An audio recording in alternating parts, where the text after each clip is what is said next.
कैसे हैं आप सब। आज मैं आप लोगों के लिए एक बहुत ही डरावनी और बिल्कुल रियल स्टोरी लेकर आई हूँ। ये कहानी उत्तराखंड के एक छोटे से गांव की है जिसका नाम चौकोरी है। आप सोच रहे होंगे कि डरावनी कहानियां गांव की। हाँ बिल्कुल। और जो सबसे डरावनी बात है, ये कहानी उस जगह की है जहां लोग कान से आवाजें नहीं सुनते बल्कि आवाजें उन्हें सुनती हैं। जी हाँ, आपने बिल्कुल सही सुना। मैं आपको रुचि की कहानी बता रही हूँ, जो दिल्ली से छुट्टियों में अपने दादी के गांव गई थी। वो एक मेडिकल स्टूडेंट थी, पर जो कुछ उसके साथ हुआ वो बिल्कुल आम कहानी नहीं है। चौकोरी नाम सुनते ही दिमाग में एक खूबसूरत पहाड़ी गांव की तस्वीर आती है ना। देवदार के पेड़, ठंडी हवा और एक पुराना शिव मंदिर। रुचि भी बहुत ज्यादा एक्साइटेड थी अपनी दादी के घर जाने के लिए, पर दादी ने उसे एक बात साफ कर दी थी कि शाम के बाद मंदिर के पास जाना मना है। वहां कर्ण पिशाचनी की आत्मा रहती है।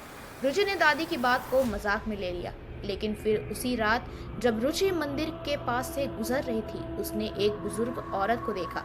पर कुछ तो था, वो होठ हिल रहे थे पर आवाज नहीं आ रही थी। और फिर उसके कान में धीरे से एक आवाज आई, सुन, अब तू मेरी होगी। आप सब सोच रहे होंगे कि क्या रुचि डर गई। हाँ बिल्कुल, मैं भी आपकी जगह होती तो डर जाती। अगले दिन रुचि ने दादी को बताया, पर दादी का चेहरा सफेद पड़ गया। उसने कहा, अब वो तुझे छोड़ने वाली नहीं है। मैंने तुझे मना किया था ना कि मंदिर के पास शाम के बाद नहीं जाना है। हालांकि रुचि ने इस बात को मजाक में लिया और इग्नोर कर दिया। उसके बाद रुचि के बाएं कान में एक फुसफुसाहट की आवाज शुरू हो गई, जो कि थी, तो क्यों नहीं सुनती, मैं यही हूँ। अब रुचि धीरे धीरे सब छोड़ने लगी। उसने खाना पीना छोड़ दिया। उसका किसी भी चीज में मन ही नहीं लगता था, मानो जैसे वो सबसे अलग हो चुकी हो। वो किसी की बात नहीं सुनती थी और उसने बोलना भी बंद कर दिया था। उसकी आंखों में एक अजीब सी चमक दिख रही थी। अब रुचि ने खुद से बात करना शुरू कर दिया था। वो कहती, नहीं, मैं नहीं जाऊंगी, छोड़ दो मुझे। क्या आपने भी कभी ऐसा महसूस किया है कि कोई आपकी बात सुन रहा हो लेकिन आप उसे देख नहीं पा रहे हो। रुचि के लिए ये एक्सपीरियंस रोज की बात हो गई थी, मानो अब उसे इस चीज की आदत हो गई हो। धीरे धीरे रुचि पूरी तरह बदल गई। वो दीवारों से बात करने लगी, आईने में घंटों घूरती रहती और खुद को निहारती रहती। कभी कभी तो जोर से हंसने लगती और कभी तो चिल्लाकर उठ जाती थी। उसकी दादी ने ये सारी चीजें ऑब्जर्व की और वो काफी ज्यादा डर गई थी। इसलिए उन्होंने गांव के ही एक तांत्रिक को बुलाया। उन्होंने उनसे कहा कि ये लड़की अब कर्ण पिशाचनी की आत्मा की गिरफ्त में है।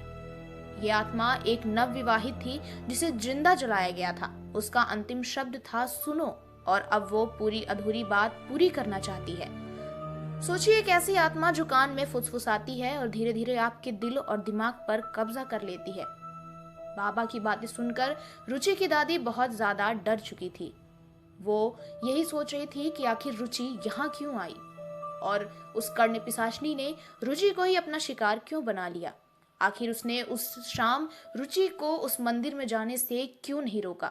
दादी मन ही मन रुचि को देखकर रोती बिलखती रहती कि आखिर उसकी हंसती खेलती बच्ची को अचानक से ये सब क्या हो गया। उसकी दादी को समझ में नहीं आ रहा था कि आखिर अब रुचि ठीक कैसे होगी। आखिरकार पूरे गांव के लोगों ने मिलकर एक हवन करवाया। बाबा के मंत्र, त्रिशूल और शंख की आवाजों के बीच रुचि को मंदिर में लाया गया। जैसे ही शंख बजा, रुचि ने चीखते हुए कहा, मुझे उसकी बात सुनने दो। उसने बाबा की आंखों में देखा और कहा, अब मेरी बात कौन सुनेगा। फिर बाबा ने एक ताम पत्र का त्रिशूल उसकी पीठ पर छुआया। एक जोरदार चीख, बिजली की तरह झटका और रुचि जमीन पर गिर गई। रुचि वहीं पे बेहोश हो गई थी। दादी डर गई और बाबा से पूछा कि आखिर रुचि के साथ ये सब क्या हुआ है। बाबा ने उसी वक्त दादी को रोक दिया और कहा, तुम बस देखो, ये आत्मा बहुत ज्यादा शक्तिशाली है और ये ऐसे ही रुचि का पीछा नहीं छोड़ेगी। रुचि के कान से एक काला धुआं निकलता हुआ दिखा और मंदिर की मूर्ति की आंखों से पानी टपकने लगा। क्या ये मोक्ष था या कुछ और? बाबा ने बताया कि अब उस आत्मा ने रुचि का पीछा छोड़ दिया है। ज्यादातर आपने सुना होगा कि जो इन चीजों पर विश्वास करते हैं उनका और अवीक होता है, लेकिन ऐसी बात बिल्कुल नहीं है, बल्कि जो इस पर विश्वास नहीं रखते हैं उनका ऑरा वीक होता है और वो इन चीज़ों को नहीं मानते हैं, इसलिए वो इनसे बचने की चीज़ों को फॉलो भी नहीं करते हैं, क्योंकि इन सब के कुछ नियम और कानून होते हैं जो कि रुचि ने पार कर दिया था। अगर वो उस दिन अपनी दादी की बात मान जाती और शाम को मंदिर के पास नहीं जाती तो उसके साथ ऐसा कुछ नहीं होता। हालांकि अब रुचि बिल्कुल ठीक है और वो दिल्ली में है, लेकिन रुचि के साथ ऐसी एक चीज़ हुई जिसने ये पूरी कहानी ही बदल दी। उस कर्ण पिशाचनी ने पूरी तरह रुचि का पीछा नहीं छोड़ा, बल्कि एक ऐसी निशानी छोड़ गई जो उसे जिंदगी भर याद दिलाएगी कि वो कर्ण पिशाचनी के वश में थी। दरअसल रुचि अपने बाई कान से कुछ नहीं सुन पाती और जब कोई उसके पास कुछ कहता तो वो सिर्फ एक ही शब्द कहती है, वो फिर से आएगी। तो अगली बार जब आप अपने बाएं कान से धीरे से कुछ सुने तो सावधान रहें कि कहीं वो कर्ण पिशाचनी तो नहीं।